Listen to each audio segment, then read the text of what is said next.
আমি ওই সকল লোকদেরকে ধিক্কার জানাই যারা মানব কল্যাণ ফাউন্ডেশন যে সংস্থাটা রয়েছে এই সংস্থার নাম দিয়ে fake ID, fake page, fake Messenger group, fake WhatsApp group, fake YouTube channel, fake Telegram group খুলে মানুষের সাথে প্রতারণা করতেছে, এক প্রকার নাম্বার দিয়ে এই ফন্দির ভিতরে পা দেয়। তো ওই সকল লোকদেরকে বলবো ভাই, একটা ভালো কাজে ইয়াং জেনারেশন নামছে বা একটা ভালো উদ্যোগ নিচ্ছে, এখন যদি আপনারা এরকম শুরু করেন তাহলে তো এই সংস্থাটা বা এই সংস্থার সাথে যারা জড়িত তারা তো কেউ সামনে আগানোর সাহস পাইব না। বরঞ্চ এই ভালো কাজের জন্য আপনারা উৎসাহ দিবেন বা সাপোর্ট দিবেন বা পাশে থাকবেন বা পাঁচটা ভালো কথা বলবেন। এখানে যদি আপনারা এই নাম বিক্রি করে এই নাম বেচা তারপর খাওয়ার চেষ্টা করেন, এটা তো মনে করেন যে এক প্রকার মানে টাকা খাওয়া হইলো না, এক প্রকার মনে করেন যে মানে এটার চাইতে আর জঘন্য কোনো কাজ নাই দুনিয়াতে মনে হয় সম্ভবত। এটা তো আপনার আমার সবার জন্য নামছে, শুধু তো তাদের জন্য নামে নাই না। এমন আছে আমার বড় ভাই, এমন আছে আপনার বাবা, এমন আছে আপনার ভাই, এমন আছে আপনার আত্মীয় স্বজন।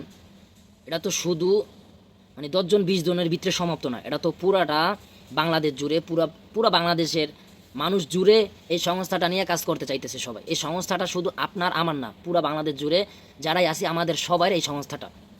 তো আমি বলতে চাইতেছি যে ভালো কাজটাকে সাধুবাদ জানানোর দরকার, যেহেতু এরকম বিকল্প বা এরকম চিন্তাভাবনা আগে কেউ করে নাই, এখন যারা নামছে বা যারা করতেছে বা যারা চালু করছে এদেরকে তো মানে উৎসাহ করা দরকার বা তাদেরকে সাপোর্ট দেওয়া দরকার, তাদেরকে সাধুবাদ জানানোর দরকার। এখানে যদি আপনি আমি আমাদের মন মতো আইডি খুলে পেজ খুলে মানুষের সাথে প্রতারণা করি, তাইলে তো বরঞ্চ আপনার বদনাম হইব না, আপনি 2-4 5,000 10,000 টাকা খাইতে পারবেন, বরঞ্চ একটা সংগঠনের সাথে যারা জড়িত এই অপমানের ভাগ তো তাদের ঘাড়ে গেল। তাইলে কি এরা সামনে আগাইবো? আস্তে আস্তে পাউসাইব, বরঞ্চ তারা সামনে আগাইতে পারবো না যদি আপনারা এই কাজগুলা এখন পর্যন্ত চালু রাখেন।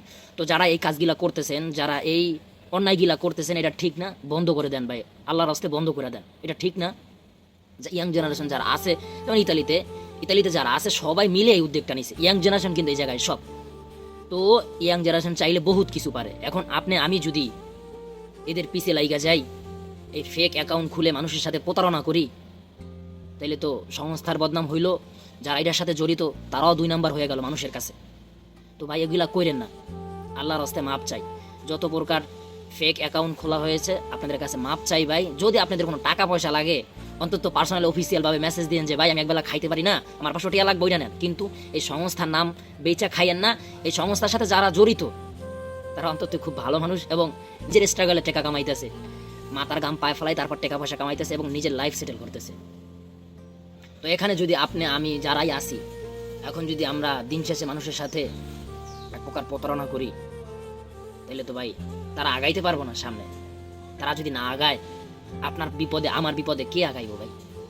আচ্ছা দেখেন, শুধু ইতালি না, প্রতিটা দেশেই মানুষ কষ্ট করে, কাগজ নিয়ে, বাসা নিয়ে, কাজ নিয়ে সবাই কষ্ট করে ভাই।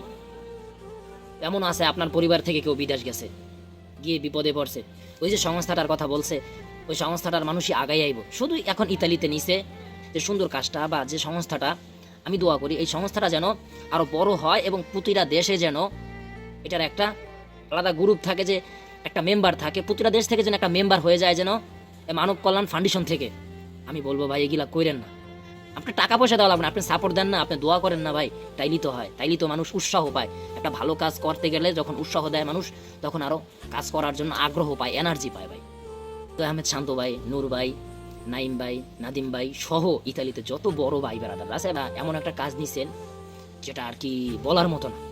এটা আগে কেউ করে নাই, কিন্তু এটা করার দরকার ছিল আরো আগে। তাইলে যারা প্রবাসী আছে, তাইলে অনেকটা কষ্ট তাদের কুইমা যাইতো ভাই।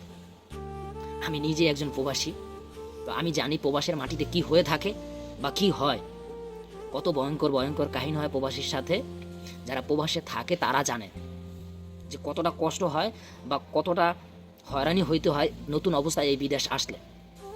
তো আমি বলবো, আবারও বলি, এই সংস্থাটা শুধু ইতালিতে না, আল্লাহ এত বড় করুক যে প্রতিটা দেশে যেন এই সংস্থার একটা করে ফাউন্ডেশন থাকে, যে ওখানে গিয়ে অন্তত একটু হইলে সাপোর্ট পাইবো, একটু হইলে আশ্বাস পাইবো যে না আমার দ্বারা বা আমি ওইখানে গেলে আমি কোনো সাপোর্ট পাবো। ঠিক আছে ভাই, আমি আল্লাহর রাস্তায় আবারও বলি ভাই, হাত জোর করে বলি, আপনারা যারা এই 2 নাম্বার এটা করতেছেন, যারা এই 2 নাম্বারের সাথে জড়িত আছেন, সে ইতালিতে হোক সে বাংলাদেশে হোক, এটা কিন্তু খারাপ হবে ভাই।